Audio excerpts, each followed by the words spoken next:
राजनीतिक आंदोलन है। आप इस राजनीतिक आंदोलन के साथ जुड़िए। ये एक ऐसा पॉलिटिकल मूवमेंट है जिस पॉलिटिकल मूवमेंट के बिना इस पॉलिटिक्स को साफ करना ठीक नहीं। आज समाज में एक ऐसी स्थिति बन गई है, लोग कहते हैं पॉलिटिक्स बहुत गंदी चीज है और किसी को पॉलिटिक्स में नहीं जाना चाहिए, पॉलिटिक्स में गंदे लोग हैं, पॉलिटिक्स बहुत गंदी है, राजनीति अच्छी नहीं है, राजनीति में गंदे लोग हैं, जो आदमी राजनीति करता है वो भी गंदा होता है।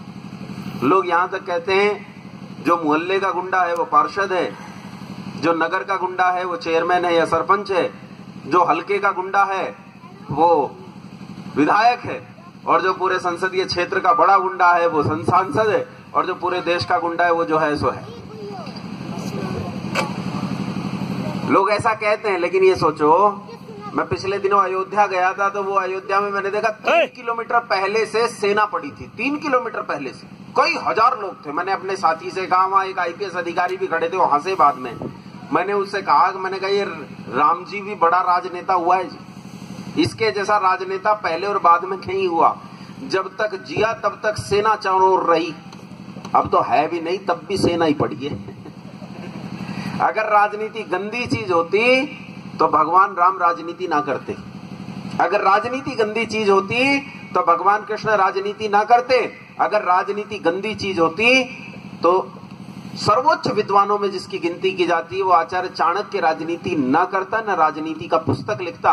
अगर राजनीति गंदी चीज होती तो राजा इक्ष्वाकु से लेकर और अभी जब तक गुलाम हुए तब तक जो अच्छे लोग हुए उन्होंने राजनीति की है, वो राजनीति ना करते। इसलिए मैं आप लोगों से कहता हूं, अंतर सिर्फ इतना है कि आज राजनीति में जो लोग हैं वो अच्छे नहीं हैं। अच्छाई और बुराई तो वो भी समझते हैं। मुख्यमंत्री खट्टर खुद कहते हैं अखबार में, वो जो रणबीर जी ने बात कही, मुख्यमंत्री खट्टर ने अखबार में उनका बयान छपा के जो नशे का व्यापार करता है वो आदमी देशद्रोही है। लेकिन कमाल की बात है, 5 साल में उन्होंने 15,000 करोड़ रुपए का नशे का व्यापार किया।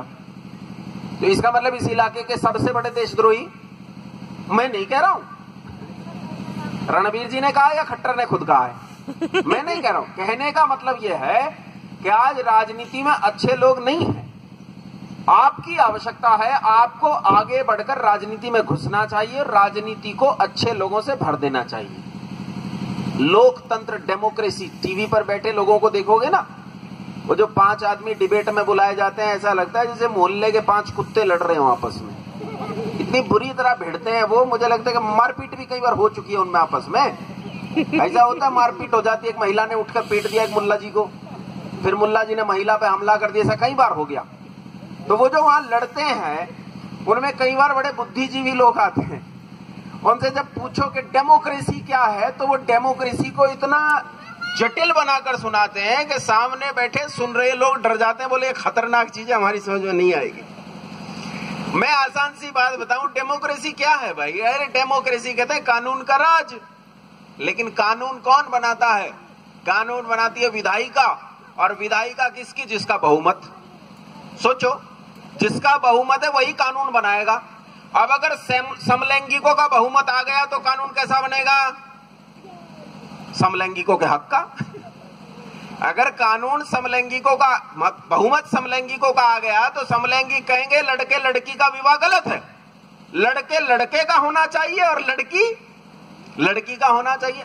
अच्छा, अगर मुसलमानों का बहुमत आ जाए तो क्या कानून पास होगा भाई? मैं उत्तर प्रदेश का आदमी, हरियाणा में मुसलमान नहीं रहते, इसलिए आप लोगों को ज्यादा डर नहीं लगता है? लेकिन मैं जहां रहता हूं, ये मान के चलो, जवाब तो दो। हरियाणा के आदमी को मैं तो सुनता हूं कि डंके की चोट पे बोलते, तो बिल्कुल नहीं बोलते। कुछ तो बताओ। बुरे लोगों का बहुमत होगा तो कानून कैसा होगा? अगर शराबियों का बहुमत होगा तो 15,000 करोड़ की शराब बिकेगी कि नहीं बिकेगी? बिकेगी। अगर बलात्कारियों का बहुमत होगा तो लड़कियों का पीछा चंडीगढ़ में बलात्कारी करेंगे कि नहीं करेंगे? पक्का करेंगे। और अच्छे लोगों का कानून होगा तो भाई अच्छे कानून पास होंगे। बांग्लादेश का सीमा विवाद निपटाया देश के सबसे लोकप्रिय नेता ने आज के, और देश की सबसे लोकप्रिय सरकार ने। बांग्लादेश के साथ हमारा सीमा का विवाद था। कैसा विवाद निपटाया मैं समझाता हूं। ये जो वीडियो बना रहे हैं, मान लो इनका एक मकान है जिसमें 4 कमरे हैं, और इनके एक कमरे में जाके मैंने अपनी 10 किताब रख दी और एक छोटा सा एक मशीन थी, मैंने कहा भाई साहब ये रख दूं क्या? इन्होंने कहा रख दो। साल भर तक रखा रहा। साल भर बाद मैंने जाके कहा ये कमरा खाली कर भाई, ये कमरा मेरा। इन्होंने कहा कमाल है, कमरा तो मेरा है भाई। मैंने कहा ना कमरा मेरा है। लोग इकट्ठा हो गए, पंचायत जुड़ गई, लोगों ने पूछा भाई बात क्या? हमने कहा जी मैं कह रहा हूं कमरा मेरा है, ये कह रहा कमरा मेरा है। तो उन्होंने कहा तेरे पास सबूत क्या है कमरा मेरा? मैंने कहा सामान रखा है मेरा, देख ले भाई, कमरे में मेरा सामान रखा है, किताब रखी है, इन्वर्टर रखा है, मेरा सामान रखा है, कमरा तो मेरा है। पंचायत ने फैसला किया। पंचायत ने कहा देखो भाई फैसला तब होता है जब दोनों पक्ष थोड़ा थोड़ा झुक जाएं। एक काम कर लो, बंटवारा कर लेते हैं, आधा कमरा इसका और आधा कमरा तेरा। अच्छा ये बताओ, इसका कमरा था, इसका लाभ हुआ कि हानि हुई? अच्छा न्याय है कि अन्याय है? बोलो तो। बांग्लादेश, ससुरों को रोटी हमने दी खाने को। अरे बटे, हमने ही तो जमीन दी, हमने रोटी दी खाने को, हमने पानी दिया पीने को, और हमारे साथ सीमा विवाद। और अभी अभी बनी सरकार ने आते ही सबसे पहले सीमा विवाद निपटाया। कैसे? बांग्लादेश को 157 गांव देकर। कमाल का विवाद। ऐसे तो कश्मीर का भी निपट जाएगा। कश्मीर दे दो पाकिस्तान को, देना चाहिए, देना चाहिए। सर्विस पार्टी का सीधा मकसद है भाई 1 इंच जमीन नहीं देंगे। 1 इंच जमीन, 1 इंच जमीन ना कश्मीर की देंगे, ना बांग्लादेश की देंगे, ना कहीं की देंगे। और जितनी दे रखी है वो सारी बस सारी वापस लेंगे। खोल के नहीं बताता कहां कहां तक है हमारी जमीन, नहीं तो अफगानिस्तान और ईरान तक लेना पड़ेगा। लेकिन अभी कम से कम ये 30-40 1930-40 तक की जो जमीन है, ये जमीन हमारी है। 130 करोड़ लोगों को अब ये जमीन कम पड़ रही है रहने के लिए, इसलिए हमें अपनी जमीन वापस चाहिए ताकि हम अपने लोगों को वहां बसा सकें। और कश्मीर और बांग्लादेश की तो भूल जाओ। सर्विस पार्टी के लोग खड़े हो गए, हम लड़ेंगे, मरने की सीमा तक लड़ेंगे। मैं आप लोगों से कहता हूं, लड़कों से कहता हूं, या युवक बैठे हैं ज्यादा, मैं तुमसे कहता हूं क्या हो, राजनीति के साथ जुड़ो।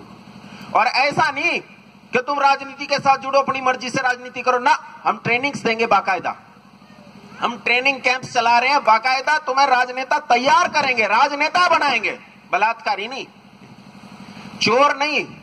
वो हरियाणा की भाषा में दारू बेचनी है नहीं, दारू बंटनी है नहीं, बीड़ी पीनी है, बीड़ी बांटनी है नहीं, बल्कि राजनेता बनाएंगे। राजनेता जिसे राजनेता कहते हैं, ताकि वो देश की राजनीति को अच्छे से समझता हो और देश के लोगों के लिए भला कर सकता हो। कैसे उन लोगों का भला हो, इसके लिए हम तैयार कर रहे हैं। हमने पूरे ट्रेनिंग प्रोग्राम्स चला रखे। इतना लंबा कार्यक्रम आपका चला, बहुत ध्यान से आप लोगों ने सुना और कुछ ना कुछ आपके मन में बात टिकी होगी। बहुत धैर्य से सुनने के लिए बहुत धन्यवाद। नमस्ते।